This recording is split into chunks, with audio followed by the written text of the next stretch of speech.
How you doing? A couple of my friends were talking about, wanting to learn how to make some knives. But the one thing that, as a knife maker, you strive to do is that you have to have equipment. So I'm going to do two knives. I'm basically going to do them both start to finish. I'm going to do one as simple as I possibly can with as many hand tools and things that I can do, stuff that everybody's going to have readily available at home. Um, there's certain things that you probably have laying around that I don't just have sitting in the shop. Side grinders and things I have in the Ford shop, but I don't use them much in here.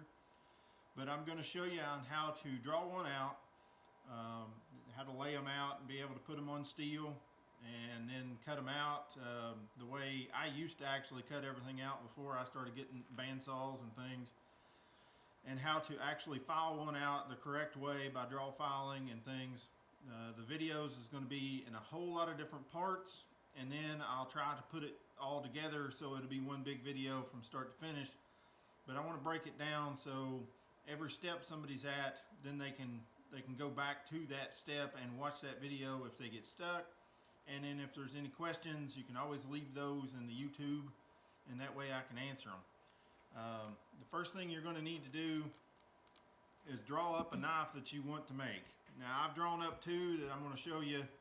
The biggest mistake that most people try to do is they have this really big, huge knife in mind.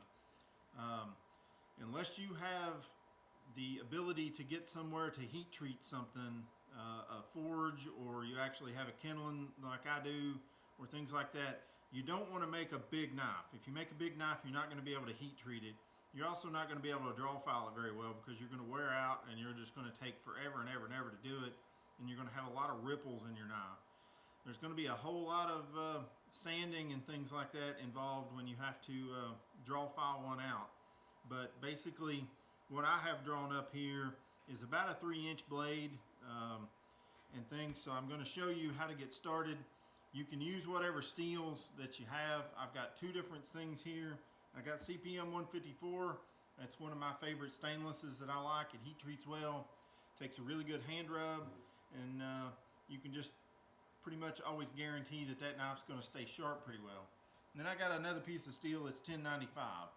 1095 is something that you're going to have laying around, or something that's comparable to it. 1084, 1095, 52100, O1 or O2, or W2.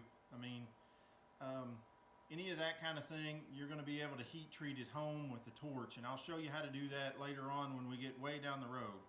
You're also going to be able to drill this pretty easily with even a hand tools if you have to. Most people do have a small drill press, and a small drill press works great as long as you're trying not to make folders and you don't have any head chatter. But we're just going to concentrate on a good fixed blade, a little bit of a finger, not really a guard, but a little bit room for a finger ramp that you can do. But basically what I've started with, and this is the drawing that we're going to be working off of. I put some scale on there in case somebody wanted to use this very drawing, which is fine. It's just an old-fashioned Loveless design drop point. It's a very common, good hunting knife. Works well for just about anything you're going to do. Now the one thing that you got to do when you start right here is make sure you get it on a good heavy piece of paper. I know that doesn't seem like much, but you're actually going to be gluing this down to a piece of steel. It needs to stay there well enough to be able to do it. So draw your drawings here, and you're going to start the most simplest way I know how, and I can edit this stuff out if the cutting them out is boring, or I can speed them up. But just cut your knife out, cut it as close to the lines as you can. Don't leave any play because you're going to have to trace right against this. So get these as good and straight as you can. Follow your pattern. Try to make sure your pattern is exactly to scale. It should be exactly the way you want your knife to look, because you're going to be following this paper pretty much dead on from now on.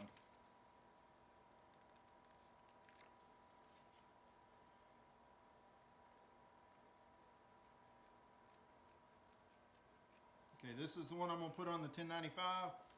This one I'm basically doing for everybody who might have some equipment that they can use. If you've got a belt grinder of any kind, side grinders work. They're a little less precision. If you got a disc sander, you can always clean everything up with a file at the end, as long as you haven't heat treated everything.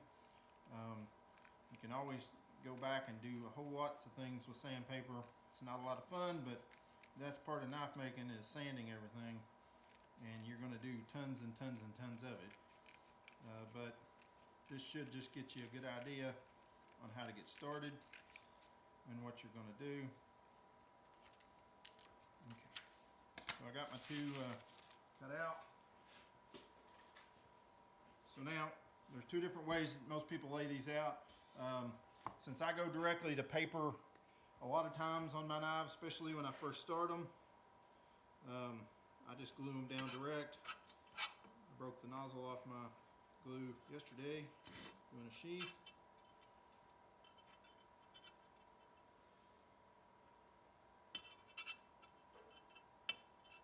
Now, I don't use layout fluid a lot of times for this kind of knife, because I'm going to take it directly to the saw, and I don't worry about it as much.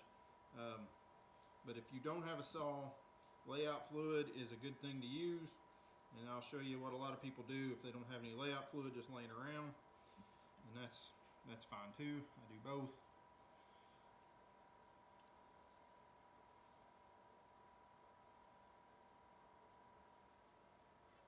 Okay. On yours, basically, this is just 1095. It was just a scrap piece that I had laying around. If you don't have any layout fluid, just find you a big Sharpie. The biggest one I found was purple. It worked just fine. Just paint that whole piece.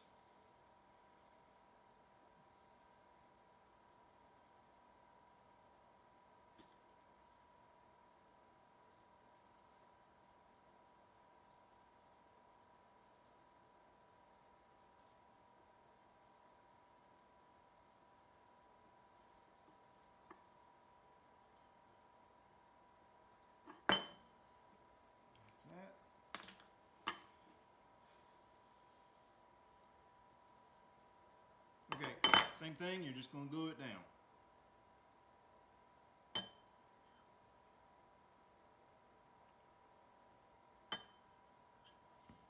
Try to get the glue as even as you can, because otherwise it will hump up on your pattern. Try to get it nice and smooth. It's not that big a deal, but it will make a little bit of difference on how the pattern lays down.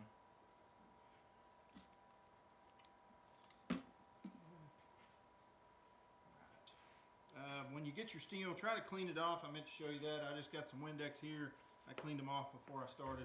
Just get the oil off of them so your pattern will stick. Now, on your pattern on these, try to lay it as close to the edge, as much of it down the edge as you can, because it will save you a lot of work. If you just put it right in the middle, you're going to have a lot of cutting and things to do, and that's very annoying. So there, I've got that on the 1095. Now, make sure these are pressed down.